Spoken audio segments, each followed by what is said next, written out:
Bonjour à tous, Stéphane Parent, je suis le dirigeant d'Espace OBNL. Aujourd'hui, une nouvelle capsule chez Espace OBNL. On va parler de formation en ligne et de formation hybride. Pour en parler, j'ai la chance de recevoir Véronique Couturier, la présidente de UXpertise. Mais avant de commencer, je vous invite à nous soutenir en aimant cette capsule, c'est le petit pouce en l'air, là, et à vous abonner à notre chaîne YouTube où nous publions des nouveaux contenus vidéo sur la gestion d'OBNL à chaque semaine. Véronique, merci de te joindre à moi. Avec plaisir. Peut-être d'entrée de jeu, je te demanderais peut-être en 2-3 minutes de présenter qui tu es, ce que vous faites, pour après ça qu'on puisse répondre à toutes mes questions. C'est bon, c'est bon. Véronique Couturier, je suis présidente de UXpertise. UXpertise, c'est une entreprise en technologie de l'éducation. On existe depuis 2016. C'est une entreprise à propriété féminine. On est situé sur la rive sud de Montréal. Tout notre développement se fait ici au Québec et on sert nos clients ici au Canada, aux États-Unis et en France, principalement. Excellent, excellent. Écoute, aujourd'hui, on va parler de formation. C'est un sujet qui m'est cher parce que je passe mes semaines à donner de la formation en gouvernance, en membership et en financement.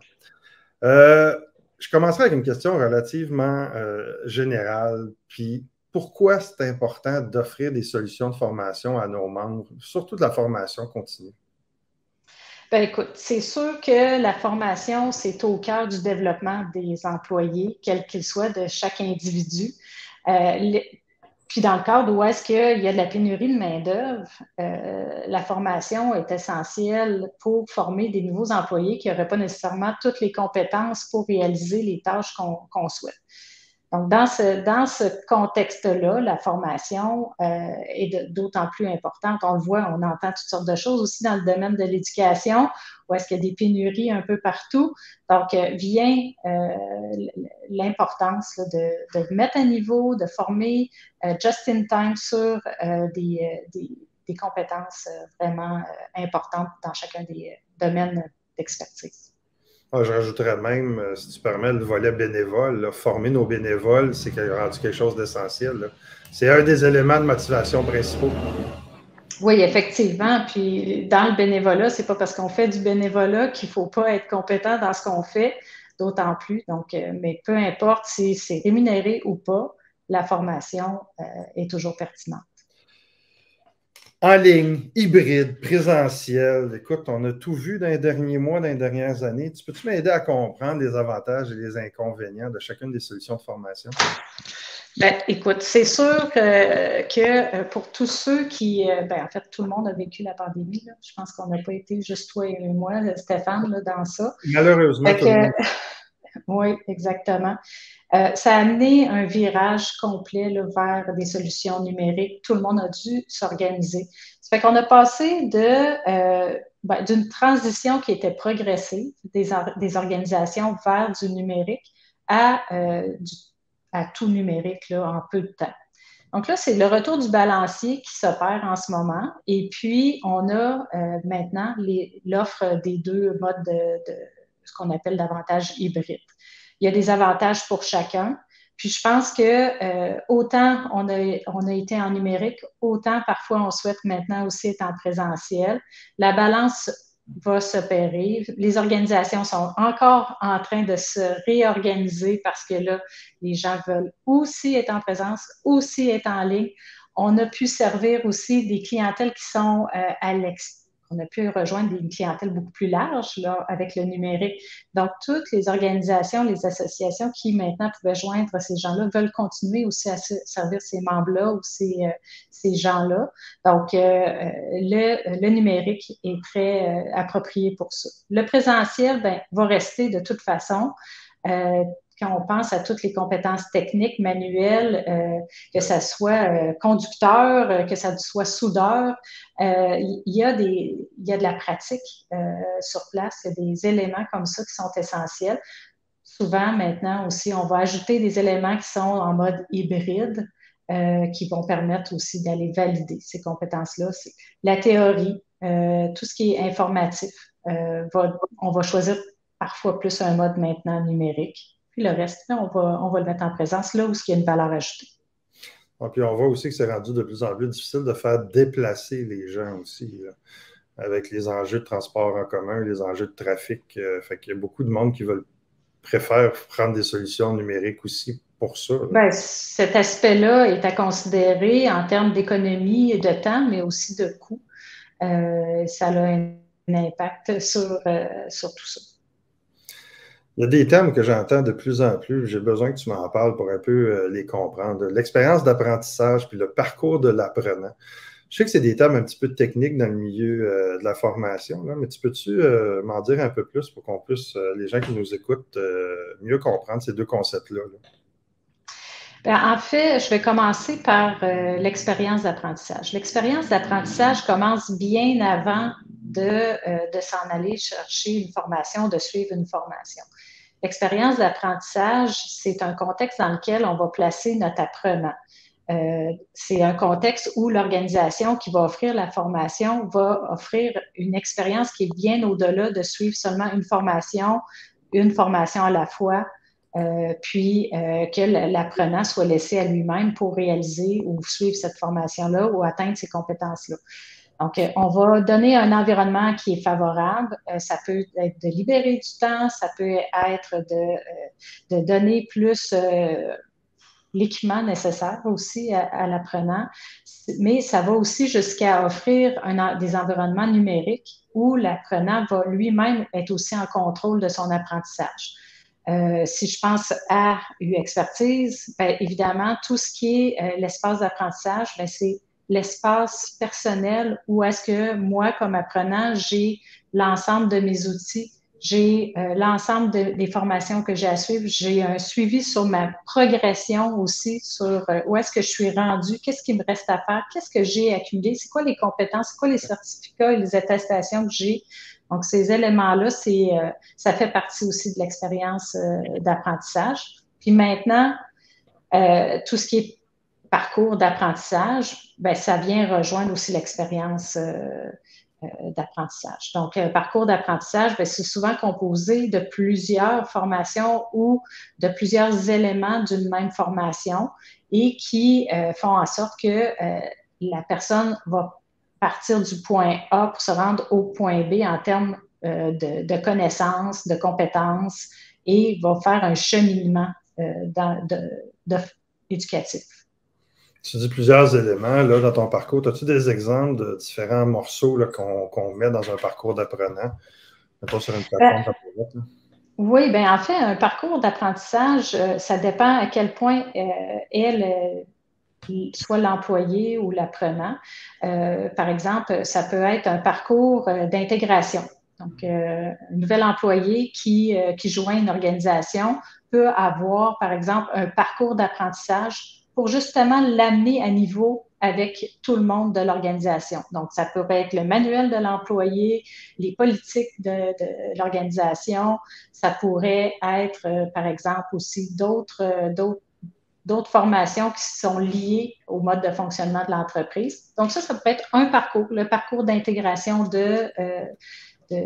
du nouvel employé. Puis ensuite de ça, pour chacune des spécialités dans l'organisation, il peut y avoir des parcours qui sont, par exemple, en début, les 5 premières années ou les 2 premières années. Ensuite, le cheminement suivant, quel est-il? Puis ainsi de suite jusqu'à lorsqu'on devient plus senior. Donc, il peut y avoir une planification qui se fait dans la vie de l'employé ou de l'apprenant. Puis, si par exemple, on pense à un niveau, par exemple, niveau 1, niveau 2, ben, on peut voir que l'apprenant lui-même peut savoir, OK, ben, ça va me prendre ça pour passer à la prochaine étape si je veux être considéré pour ce poste-là. Donc, c'est aussi des parcours d'apprentissage qui peuvent être attachés aux compétences. Donc, ce que tu me dis, c'est que si je fais une captation, mettons que je donne une formation, je l'enregistre, ben, puis je la mets en ligne, c'est pas suffisant, c'est pas juste ça. Là. Oh, mais ça peut être très, très bien fait, Stéphane. Il y a beaucoup, beaucoup d'exemples de vidéos réalisées avec des experts, puis qui sont tout à fait là, extraordinaires. Là où est-ce qu'on n'a pas la rétroaction, c'est justement qu'est-ce que la personne de l'autre côté de l'écran a capté, enregistré, compris. Donc, l'élément de validation des apprentissages n'est pas nécessairement là dans une vidéo. Ça ne veut pas dire que le contenu n'a pas été diffusé, n'a pas été amené, n'a pas été dicté, mais c'est peut-être cet élément-là qui manque interactif, mais qui peut être pallié par d'autres façons de faire. Ça peut être par la suite d'amener un quiz, un questionnaire qui va permettre de valider. Avez-vous bien compris ce que cet élément-là? Oui, A, B, C. Donc, on peut valider avec des questions, réponses, et puis par la suite, ben, on a un peu le portrait là, de la compréhension de la personne. Dans les dernières années, on a passé tellement de temps en ligne, là. Pourquoi encore suivre des formations en ligne?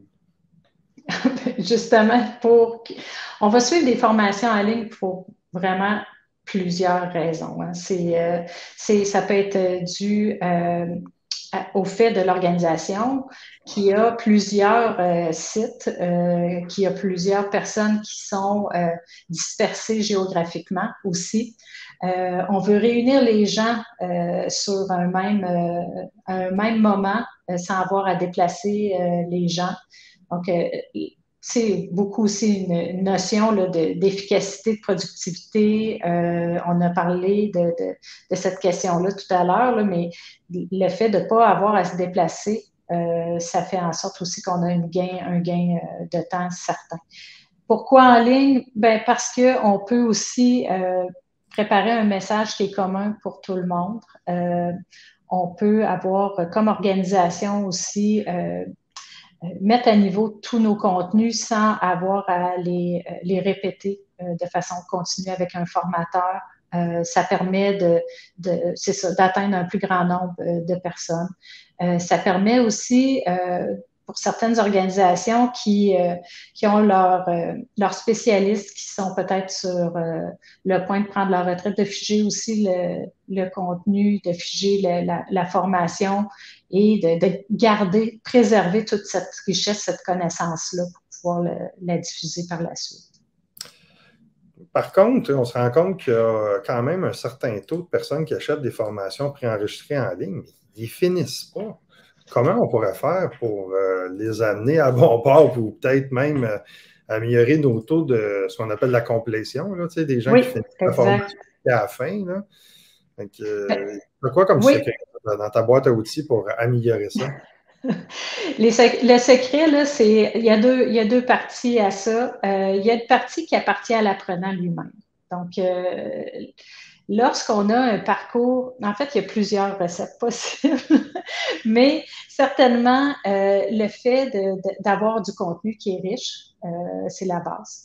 D'avoir un parcours qui est peut-être aussi interactif, hybride, une validation aussi, une implication aussi du diffuseur qui peut être une organisation, mais qui peut être une association, qui peut être un employeur, de s'impliquer aussi dans la validation là, du parcours de l'apprenant.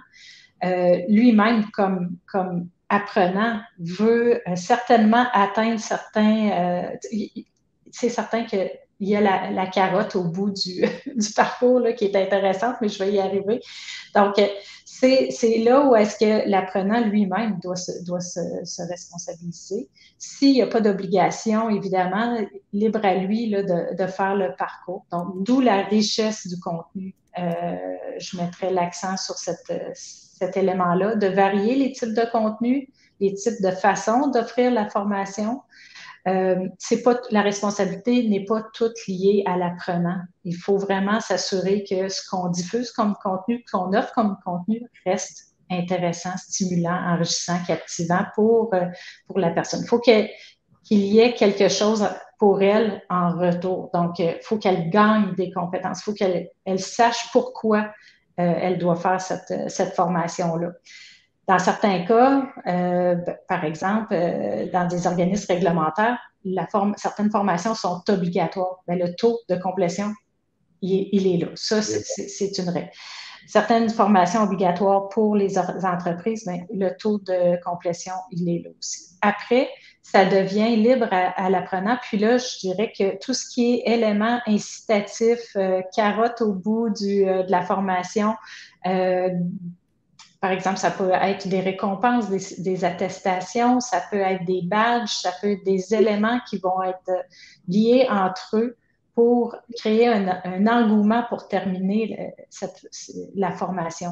Donc, par exemple, une organisation qui crée, par exemple, à l'intérieur de sa structure, un cadre où ça va être entre chaque unité va se donner des objectifs à atteindre. Donc, amener un petit élément compétitif peut être aussi stimulant pour que les gens puissent arriver à terminer leur formation. Donc, c'est pas que l'outil ou le contenu qui est important, mais c'est tout l'environnement autour. Comment on va valoriser la formation, comment on va offrir aussi un espace et le temps pour l'apprenant pour faire cette formation-là, libérer les gens pour faire la formation. Ça aussi, c'est une clé là, pour la réussite là, de l'apprentissage. Donc, les organisations et les formateurs ont des stratégies à mettre en place. Là. Ça peut être plus complexe, mais aussi plus complet que ce que ça a déjà été, où on s'assied devant une salle de classe, on écoute un prof, puis on part après. Là. Donc, ça, c'est très passif quand même comme mode de diffusion. Sinon, il y a des modes qui sont hybrides, qui sont fort intéressants, où il y a une portion qui est asynchrone, en ligne, et puis il y a une portion qui peut être soit sous forme de coaching, soit de compagnon au travail, qui va faire en sorte que les notions qui ont été amenées pendant la portion asynchrone vont être vraiment bien assimilées dans le milieu de travail.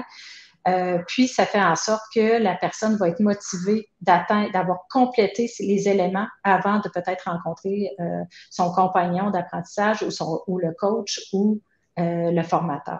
Donc, c'est des petits trucs comme ça. Il faut se donner un peu des objectifs puis cadrer un peu aussi la formation parfois. Permets-moi donc de creuser un petit peu. Tu le sais, je donne de la formation, là. Une plateforme comme la tienne, quelles seraient les fonctionnalités que je pourrais utiliser pour améliorer les formations que je donne?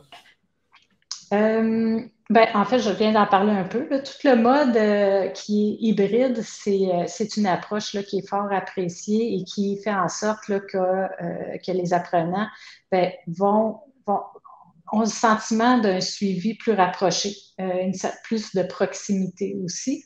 Donc, mixer les éléments live, synchrone, asynchrone, ça peut être intéressant.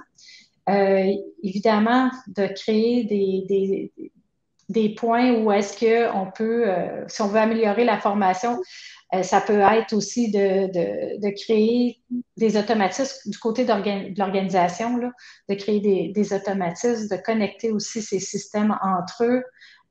Donc, nous, on a une API là, qui permet de connecter avec soit un CRM ou d'autres systèmes. Donc, je pense que pour améliorer aussi la vie des gestionnaires, bien, ces éléments-là peuvent faire partie de la solution, comme par exemple pour des employés de pouvoir se connecter sans avoir à se créer un nouveau mot de passe.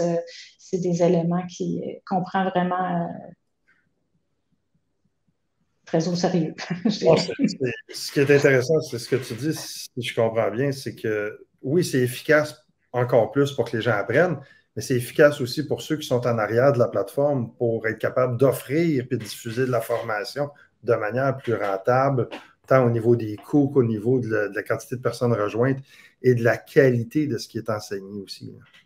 Exact. Tous les outils qui vont aider le gestionnaire, l'administrateur, le formateur, l'éditeur à créer ou à intégrer les contenus dans la plateforme, tout ça va faire en sorte que ça va aider à l'apprentissage. Donc, tous les outils qu'on va mettre en place, les fonctionnalités, les facilités d'inscription, les rapports qu'on va donner, rendre disponibles, tout ça fait en sorte qu'on a une vue plus globale de où est-ce qu'on est, d'où est-ce qu'on est parti, où est-ce qu'on s'en va, puis où est-ce qu'on est en ce moment. Donc, ça, c'est des éléments qui sont très importants là, pour toute organisation là, qui souhaite structurer sa formation. Parce que il reste qu'on ne peut pas être juste, lorsqu'on utilise des outils ad hoc, que ce soit Teams, Zoom ou autre, bien évidemment, tous ces outils-là ne vont pas vont pas collecter l'information dans le temps. C'est ponctuel. Il y a une formation là ou il y a un webinaire là, mais après, il se passe quoi? Qu'est-ce que j'ai retenu? Qui étaient mes participants? Tout ça. Donc ça, ces éléments-là sont perdus dans le temps. Ce qui fait que d'avoir une plateforme qui va concentrer toutes les activités, toutes les données, toutes les inscriptions, ben, ça permet de faire grandir l'intelligence d'une organisation et de la faire croître en termes de compétences aussi. Merci Véronique. Écoute, ça m'en dit un peu plus. J'espère que vous avez apprécié. J'espère que vous comprenez un petit peu plus les possibilités de la formation en ligne aussi. Je vous souhaite une bonne fin de journée et à la prochaine. Puisque vous avez visionné notre vidéo jusqu'à la toute fin, nous vous invitons à visiter notre compte YouTube pour du nouveau contenu à tous les mois. Nous créons des capsules avec des personnes inspirantes pour rapprocher, inspirer et informer les gestionnaires d'OBNL de tous les milieux.